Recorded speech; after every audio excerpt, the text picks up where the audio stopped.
Coucou les amis, j'espère que vous allez bien. Alors aujourd'hui on se retrouve non pas pour une vidéo bilan lecture, ni pour une vidéo book haul, et non pas pour un tag, mais pour un FAQ. J'ai décidé de faire mon premier FAQ, je l'ai proposé sur Instagram en pensant que mes abonnés y participeraient. Je n'ai pas eu beaucoup de questions, je n'en ai eu que 6. Et je n'ai eu que 3 personnes qui ont participé. Même si j'ai eu beaucoup de spectateurs qui ont vu ma story. Pensant que je n'allais pas en avoir beaucoup, j'ai commencé à répondre sur Instagram, mais après, comme les autres questions sont arrivées par à-coup, je me suis dit, je vais quand même faire ma vidéo sur YouTube du coup. Et j'ai décidé de répondre à ces questions, donc devant vous, hein, pour être clair. Alors je remercie d'abord Sylvie de la chaîne Bonheur en mots, qui elle m'a posé 2 questions, et je remercie aussi Mylène et Vinciane, mère et fille de la chaîne La Bibliothèque de Vilaine, qui elles m'ont posé 4 questions. Alors il y a 2 questions que je vais regrouper, vu qu'il n'y a qu'un mot qui change par rapport à cette question. Et voilà, c'est tout ce que j'ai à vous dire pour l'instant, donc on y va, c'est parti pour les questions. Première question, s'il ne devait rester qu'un seul genre littéraire, lequel choisirais-tu? Alors, j'ai eu du mal un petit peu à me décider, puis d'un seul coup j'ai eu l'illumination. En fait, je me suis dit, mais pourquoi t'as réfléchi comme ça? Et je me suis dit, je vais répondre l'historique, le genre historique, parce que je lis beaucoup de livres historiques, même si, selon Livre Addict, je suis plus policier, vu que j'en ai lu à peu près 27 cette année pour l'instant. Et que niveau historique, j'en ai pas lu beaucoup, même si c'est un genre que j'apprécie tout particulièrement. Donc si jamais il ne devait rester qu'un genre littéraire, pour moi, ça serait vraiment l'historique, parce que j'adore ce style, j'adore quand on part, donc soit pendant la Seconde Guerre mondiale, soit pendant la Révolution française, ou soit pendant la période de l'esclavage en Amérique, ou voilà. Il y a plein de périodes historiques qui sont très intéressantes et dont on apprend plein de choses qu'on ne connaît peut-être pas, et même si on les connaît, on en apprend encore beaucoup plus. Voilà. Deuxième question, alors, qu'envisages-tu pour ta chaîne, entre parenthèses, comme contenu, dans l'avenir? Alors, là, par contre, je suis un petit peu embêtée pour cette question, elle m'a un peu triturée. Comment m'expliquer? Moi, en fait, pour mes vidéos, je suis seule à les faire, je n'ai qu'un ordinateur. Je n'ai pas vraiment de, comment dire, de logiciel pour faire des montages vidéo. Donc du coup, en fait, je ne fais pas des choses extraordinaires comme des vidéos d'illustration. J'aimerais bien en faire. J'aimerais bien faire une vidéo d'illustration avant de faire ma fameuse vidéo bilan ou tag, ou enfin bref, etc. Mais je n'ai pas les logiciels pour, je n'ai pas vraiment une imagination débordante. Donc du coup, c'est relativement compliqué pour moi, et en plus, je suis seule à faire tout ça.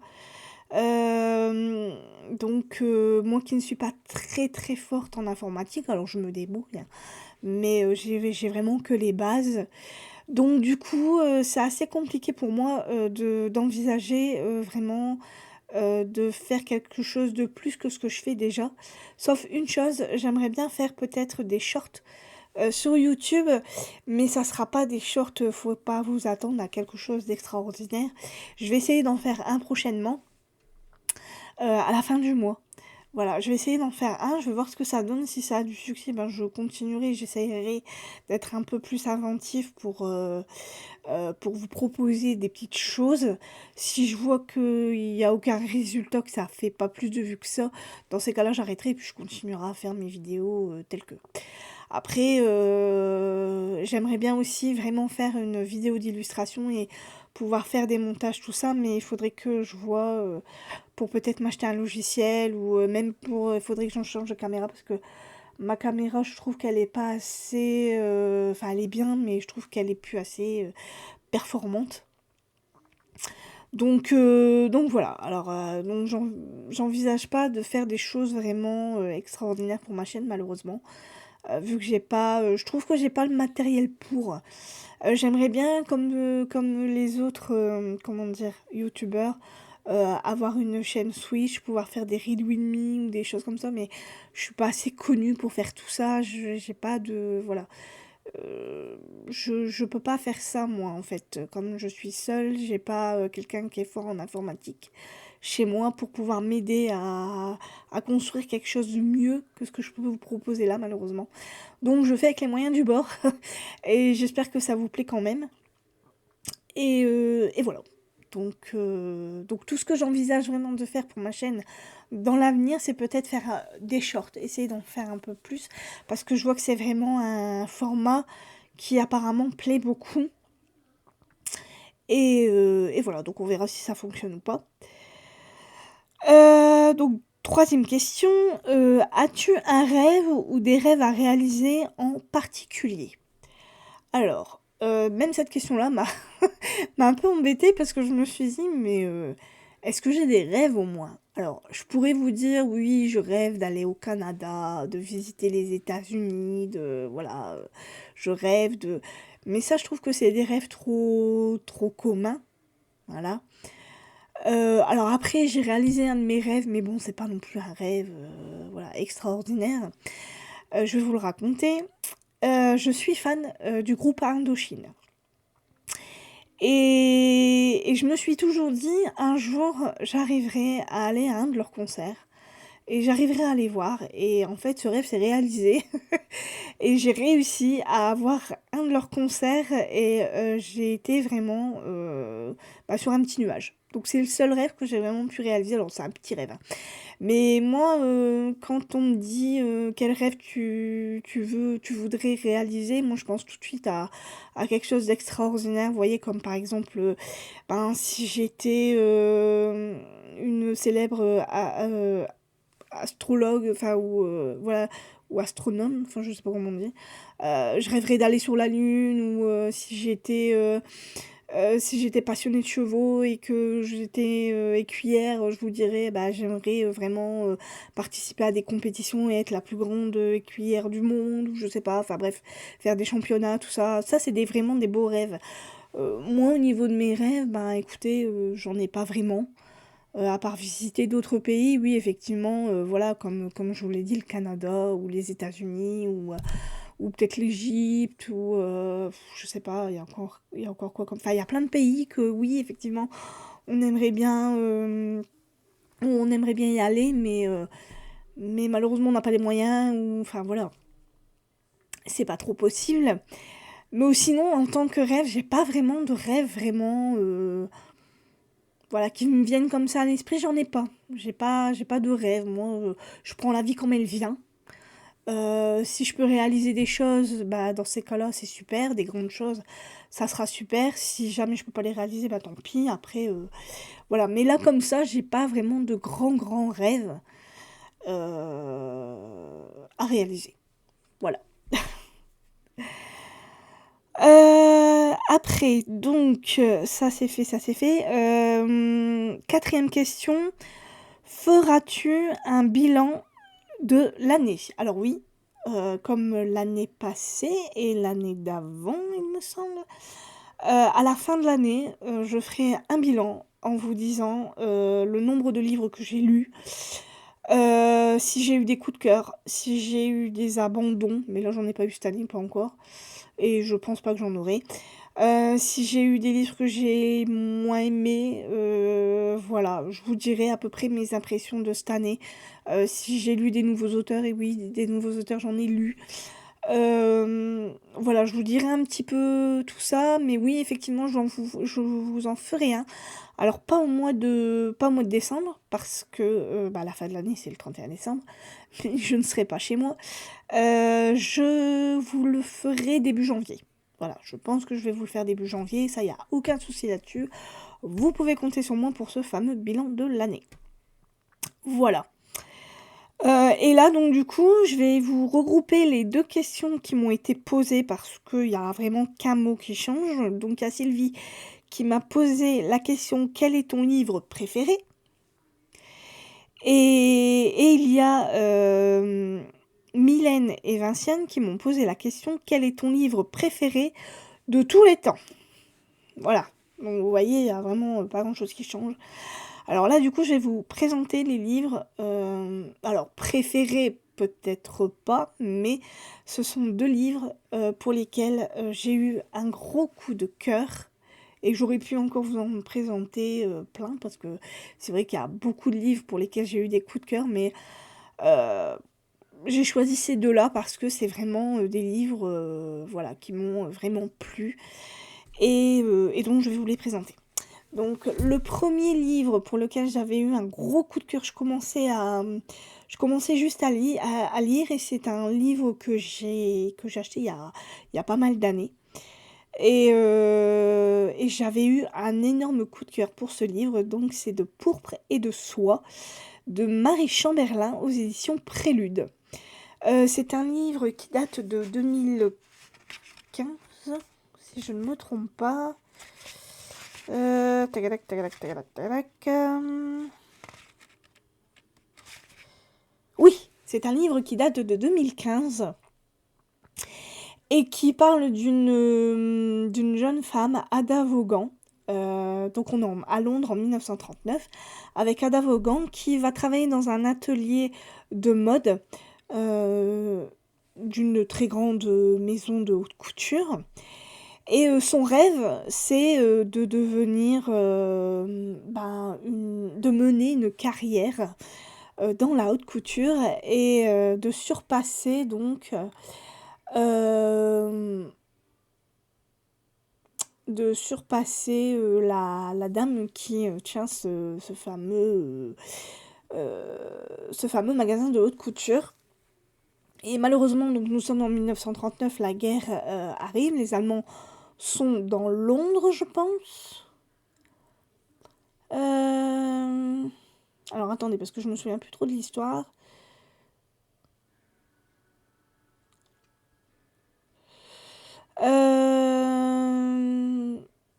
Non, pas du tout. Alors en fait, je dis n'importe quoi. Donc en fait, ce qui se passe, c'est que le Royaume-Uni et la France ont déclaré la guerre à l'Allemagne. Et en fait, donc notre héroïne, Ada Vaughan, va malheureusement, elle va, comment dire, rencontrer un homme qui n'est malheureusement pas celui qu'elle croit et en fait son destin va complètement être chamboulé le jour où elle va rencontrer cet homme. Et c'est une magnifique histoire que moi j'avais vraiment beaucoup aimée. J'en avais eu un gros coup de cœur, j'en avais eu des frissons. Alors j'avais pas pleuré à la fin, mais j'avais vraiment eu les boules pour cette jeune femme à la fin. C'est une très très belle histoire. Si vous n'avez jamais lu ce livre, si vous ne connaissez pas cette autrice, je vous le conseille très fortement parce que c'est une très bonne autrice, elle raconte très bien ses histoires. Elle a une très belle plume, je me souviens que j'avais lu cette histoire vraiment très rapidement. Et voilà, et c'était son premier roman, donc voilà, donc j'ai réussi à connaître cette autrice. Je n'ai plus entendu parler d'elle, faudrait que j'essaye de voir sur Amazon s'il n'y a pas d'autres romans de cette autrice-là, parce que c'est vrai que ça avait été vraiment très très bien raconté. Donc voilà, donc si vous voulez connaître une bonne histoire par rapport à la Seconde Guerre mondiale et rencontrer une jeune fille qui va être prise dans les tourments de la période de la Seconde Guerre mondiale, il va lui arriver plein de choses, autant mal que bien, et voilà, et ça a été pour moi une très belle histoire. Donc je vous le conseille très fortement. Donc Marie Chamberlain de Pourpre et de soie aux éditions Prélude. Et le deuxième livre pour lequel j'avais eu aussi un énorme coup de cœur, donc c'est encore un historique. J'avais lu le livre Max de Sarah Cohen-Scally aux éditions Scripto, qui lui est sorti en 2012. Ouais, en 2012, aux éditions Gallimard, jeunesse. Et j'avais vraiment eu un gros coup de cœur pour ce roman qui nous parle de la construction des Alors comment est-ce qu'on dit Lebensborn les crèches, enfin non, les maternités allemandes qui ont été construites en 1936 par Himmler pour créer la race aryenne, tout simplement. Himmler a conçu ce projet donc, qui était de prendre des femmes aryennes, donc pures avec les cheveux blonds, les yeux bleus, de les faire s'accoupler, ça fait un peu animaux, de les comment dire, qu'elles aient des relations avec des soldats allemands, donc de pure souche, et de créer donc ces fameux bébés allemands pour cette fameuse nouvelle race aryenne. Voilà, sauf que tout ne s'est pas vraiment passé comme il le fallait. Il y a eu il y a eu beaucoup de choses pendant cette période. Et là, nous, on va faire la rencontre de Max, qui est justement le bébé parfait, le bébé arien dans toute sa splendeur.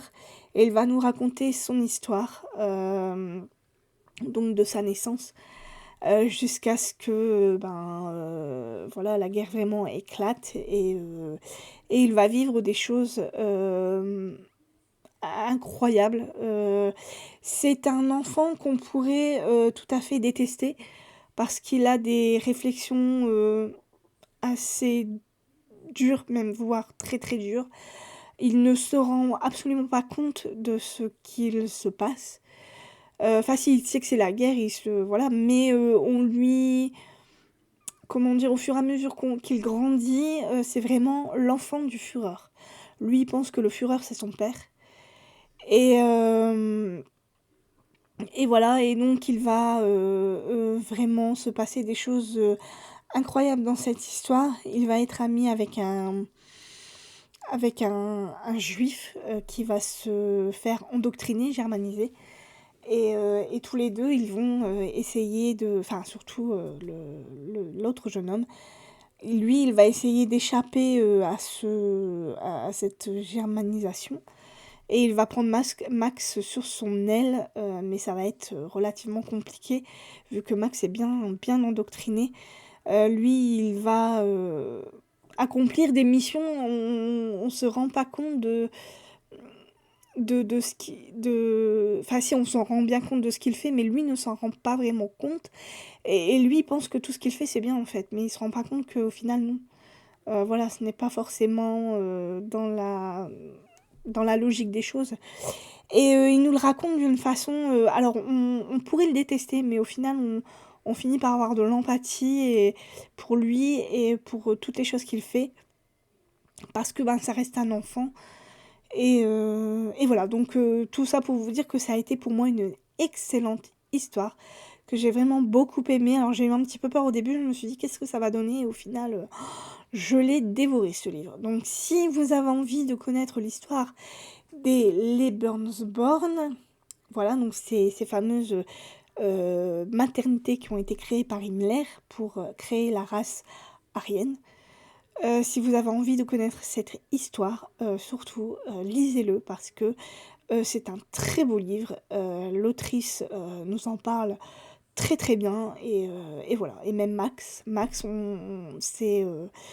d'un côté on a envie de le gifler, de lui dire mais est-ce que tu te rends compte de ce que tu fais, et d'un autre côté on a envie de le prendre dans nos bras et de dire mais t'inquiète, tout va bien se passer, ça va aller, il n'y a pas de souci, tout va se terminer un jour et voilà. Donc on passe par plusieurs émotions différentes. Et voilà, c'est un excellent livre que j'ai adoré lire. Donc Max de Sarah Cohen-Scally aux éditions Scripto. Voilà donc pour les 2 livres que j'ai préférés de tous les temps. Sauf que bon, il y en a encore plein, hein. Je pense qu'on peut pas n'aimer qu'un livre. Mais là, je vous en ai présenté vraiment 2 pour lesquels j'avais eu des coups de cœur. Des gros coups de cœur. Bon, il y en a encore pas mal, mais c'est pas dramatique. Ces 2-là, ça a été vraiment de très très bons livres. Ça a été 2 très bonnes autrices que j'ai connues et que j'ai aimé lire. Et voilà. Donc voilà pour ce fameux FAQ. Donc j'espère que il vous aura plu. Voilà, alors Par rapport aux questions, les questions étaient un petit peu pertinentes, donc j'espère que j'ai bien répondu. J'ai fait ce que j'ai pu avec les moyens du bord. J'ai essayé de répondre avec sincérité, donc voilà. Qu'est-ce que je peux vous dire d'autre? Ben, écoutez, rien d'extraordinaire, à part qu'en ce moment, je suis en train de lire le livre de Su Lin Tan, La fille de la déesse de la lune, aux éditions Stardust. C'est un livre que j'aime bien. Franchement, j'aime bien ce petit conte, enfin ce grand conte chinois me plaît beaucoup. J'aime beaucoup la plume de l'autrice. J'aime beaucoup comment le livre est fait. Le livre est juste très très bien fait. Et j'aime beaucoup la plume de l'autrice qui nous raconte cette histoire d'une façon, alors pas poétique, mais très douce. Donc du coup, on rentre dans l'histoire et tout se passe bien pour moi. Voilà. Donc La fille de la déesse de la lune de Su Lin Tan aux éditions Stardust. Et ensuite, donc je lirai, j'ai encore Nymphéa noire à lire et j'ai encore Tout le bleu du ciel de Melissa d'Acosta à lire. Voilà pour cette vidéo, donc j'espère qu'elle vous aura plu. Je vais mettre les questions donc en commentaire et je mettrai les deux chaînes que j'ai citées, donc celle de Sylvie et celle de Mylène, je vais y arriver, et Vinciane en barre d'infos aussi. Voilà, donc la prochaine vidéo que je ferai, ce sera un bilan lecture. J'espère que pour vous, tout va bien, que vous passez une bonne semaine, que vous avez de très bonnes lectures. Je vous souhaite une très bonne journée, une très bonne fin de semaine, parce que là, on est mercredi, donc on va descendre la semaine. Et je vous dis, eh bien, écoutez, à la prochaine pour une nouvelle vidéo. Bye bye!